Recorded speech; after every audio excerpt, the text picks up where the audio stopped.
Welcome back to the Daily Bitcoin 5. 5 stories every day that matter to Bitcoin. Today on the Bitcoin 5, Bitcoin proves the doubters wrong. Time and time again. Let's go. Before the stories, the Bitcoin price check. Current price, about $63,000 Bitcoin continues to trade in a challenging range, down 1.8% over the past 4 days and 1.7% over the past month. The most dramatic move remains the 17.2% decline from 4 months ago when BTC sat above $76,000, reflecting broader market weakness that has persisted through the summer. Story 5.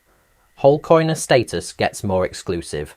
Owning one Bitcoin places you in an increasingly rare category, ahead of 99.9% of the world's population.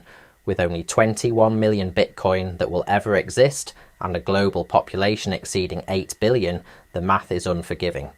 Even if Bitcoin were distributed perfectly evenly, most people would never own a full coin. Factor in lost coins, corporate treasuries, ETFs, and whale accumulation, and the scarcity becomes even more pronounced. Story 4. The pro-crypto president paradox. Since Trump became the first openly pro-crypto US president, the market has delivered the opposite of what many expected. Bitcoin is down 41%, Ethereum has fallen 45%, and altcoins have cratered 80%. Meanwhile, traditional markets have soared. The S&P 500 is up 30%, Nasdaq up 42%, and precious metals have dramatically outperformed, with gold up 65% and silver up a stunning 123%. The immediate context is this. The irony is stark and uncomfortable for crypto advocates who expected policy support to translate into price performance. Story 3. Saylor showcases financial engineering amid volatility. Michael Saylor highlighted how financial engineering can transform Bitcoin's volatility into more stable instruments, even as Bitcoin fell 47% over the past year. Strategy's digital credit instruments range from -27% to 9% during the same period, with STRC posting a positive 9% return despite Bitcoin's significant drawdown.